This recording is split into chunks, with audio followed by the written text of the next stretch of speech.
मामला आगरा में कहीं किसी प्रेस का से नहीं छिपा है कि आगरा शहर में सत्संगियों ने जिस तरीके से बर्बरतापूर्वक हमारा तीसरा स्तंभ कहा जाता है पत्रकार बंधुओं को, मेरे पत्रकार साथियों के साथ जिस तरीके से उन्होंने लाठीचार्ज किया, जिसमें कई पत्रकार बंधु मेरे चुटेल हुए, मेरी पुलिस चुटेल हुई, उसकी मैं घोर निंदा करता हूं। और इसको लेकर मैंने आज डीसीपी नगर को मैंने ज्ञापन सौंपा है और उसमें मैंने मांग रखी है कि इनके पास सत्संगियों के पास इन्होंने एक अपनी कोतवाली एक अलग से बना रखी है और इनके पास मुझे कहने में कोई गुरेज नहीं है कि इनके पास पूरे आगरे में इतने हथियार नहीं होंगे जितने हथियार इनके घर पर मौजूद होंगे। अगर पुलिस आज इसकी जांच कर ले तरीके से तो इतने हथियार निकल के आएंगे जिसकी कोई सीमा नहीं। पुलिस छोटी सी बात को लेकर मुकदमा तुरंत लिख लेती है, लेकिन मेरे पत्रकार साथियों के साथ जिस तरीके से उन्होंने बर्बरतापूर्वक मारपीट की है, मैं उस दिन वीडियो पर देख रहा था। उस दिन अगर ताज सुरक्षा हमारे ACP साहब नहीं होते तो मेरे उत्पल साहब को ये लोग खींच के ले जा रहे थे। मैंने उस वीडियो को मैंने खुद अपनी आंखों से देखा है।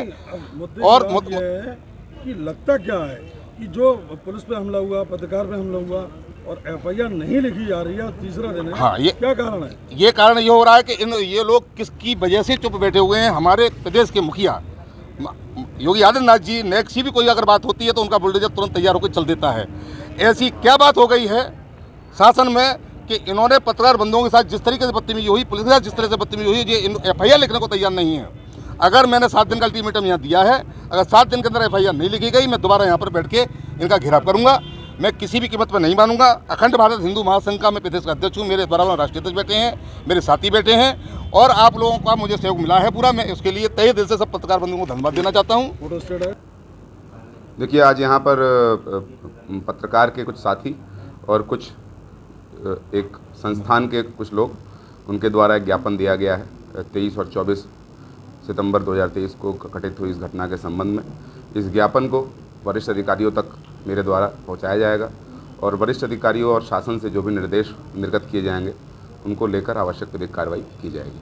आज इस घटना को तीसरा दिन है और कल मैंने इसकी न्यू आगरा थाना में तहरीर दी थी और मेरे साथ और भी वरिष्ठ पत्रकार थे जो साथ में मौजूद थे, 20-25 हम लोग थे और पुलिस ने बड़ा अच्छा आश्वासन दिया।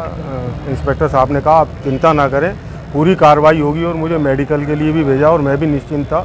मैंने कहा शायद आज पहली बार सत्संगियों पर जो अब तक इतने सालों तक गाँव वालों पर भी जुल्म करते रहे, सबको मालूम है कि किस तरह से इन्होंने गांव वालों की ज़मीन कब्जाई और अब सरकारी ज़मीन पर कब्जा करना चाहते हैं। तो इस पर प्रशासन ने कदम उठाया है, अच्छी बात है।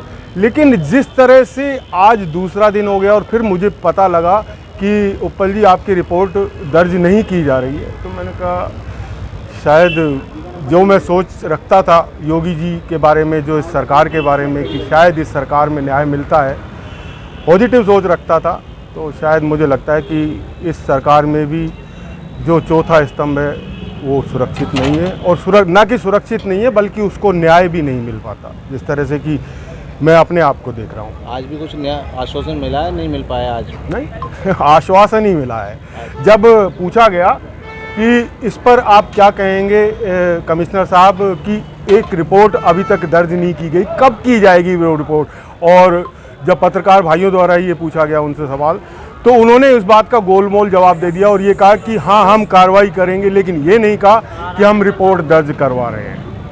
तो इससे साफ साफ पता लगता है कि पुलिस की मंशा क्या है और पुलिस किस दबाव में पुलिस अधिकारी काम कर रहे हैं। जिस तरह से कि 15-20 पुलिस वाले भी इसमें घायल हुए हैं, 4-5 पत्रकार हम लोग घायल हुए हैं और उसके बावजूद कोई कार्रवाई नहीं है। बिल्कुल प्रशासन मुँह सीकर बैठा है।